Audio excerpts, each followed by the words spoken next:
अजमेर दरगाह पर विवादास्पद और कट्टरपंथी नारे लगाने वाले गौहर चिश्ती की रिमांड अवधि खत्म हो गई थी। इसलिए पुलिस ने आज उनको जो जज है उसके घर पर, जो जज है अजंता अग्रवाल, उनके घर पर पेश किया गया और उसके बाद उनको जेल पर भेज दिया गया। इसके बाद जो एडिशनल एसपी है विकास सांगवान, उनका कहना था कि हमने इससे ज़्यादातर पूछताछ कर ली है।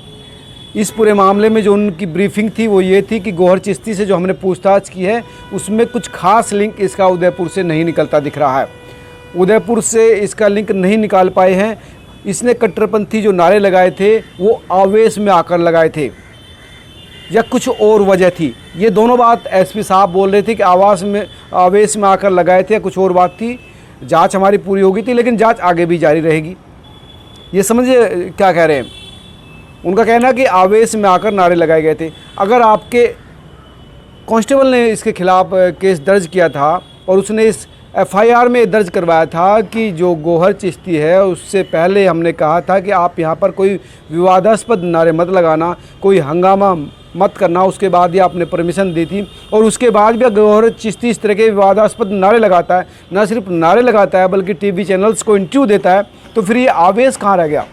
आवेश तो तब होता है जब आप किसी तात्कालिक घटना की वजह से गुस्से में आ जाते हैं। तो ये आवेश कैसे इसको कह सकते हैं जैसे एसपी साहब कि जब आपकी पुलिस ने उसको समझा दिया कि आप यहाँ पर विवादास्पद नारे मत लगाना, आपको हम मार्च के परमिशन दे रहे हैं, मौन मार्च का, शांतिपूर्ण मार्च का, और उसके बाद वो पुलिस को अंगूठा दिखाते हुए ना सिर्फ नारे लगाता है बल्कि टीवी चैनल्स को भी इंटरव्यू देता है, और आप कह रहे हैं कि वो आवेश में, फिर ये कह रहे हैं कि हमारी जाँच जारी रहेगी। तो फिर अगर आपने अभी तक रिमांड अवधि में क्या क्या है, मतलब आपकी जो इंट्रोगेशन हुई है उसका फाइंड आउट क्या है? जीरो। मतलब अब उनका ये कहना है कि अगर सेंट्रल एजेंसी इनका रिमांड लेना चाहती है तो रिमांड ले सकती है। हम इसके साथ जो संपर्क में आए हुए नासिर है, नासिर वो व्यक्ति था जो इसके साथ जयपुर से हैदराबाद तक गया था, उससे भी पूछताछ की। उसके साथ वो व्यक्ति जो मुनव्वर था जिसने इसको शेल्टर दिया था, जिसके घर पर ये रुका था, उससे भी पूछताछ की और उसको भी छोड़ दिया। दोनों को ही जमानत मिल गई, लेकिन कुछ खास निकाल नहीं पाए। ये इस पूरे मामले का सारांश है और यही एक वजह है जो राजस्थान पुलिस पर आरोप लगते हैं। जिस तरह से वो सलमान चिश्ती को बचाने के रास्ते बता रही थी कि ऐसा बोल देना कि मैं नशे में था।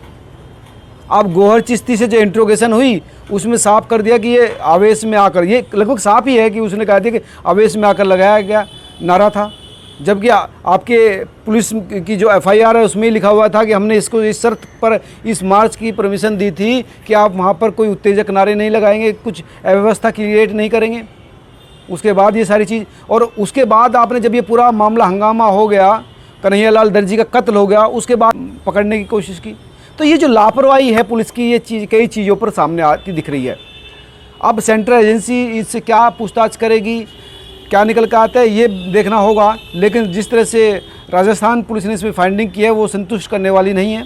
हाँ, इस पूरे मामले में ये बात जो है पुलिस कह रही है कि इसमें अभी हमारी जांच जारी रहेगी। अभी हम इसको जेल भेज रहे हैं, अजमेर की जो हाई सिक्योरिटी जेल है वहाँ पर इसको भेज दिया है, जहाँ पर पहले से ही जो दूसरे आरोपी है इस उत्तेजक नारेबाजी की, या गौहर चिश्ती या गोश मोहम्मद, वो तमाम लोग जो है अजमेर की हाई सिक्योरिटी जेल में ही हैं, इसको भी वहीं भेज दिया गया है।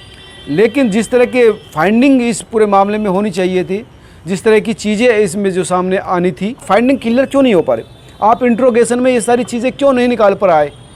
या सिंपल जो उसने कहा और आपने सुन लिया और आपने अपनी फाइंडिंग में लिख दिया, तो ये इंट्रोगेशन नहीं होता।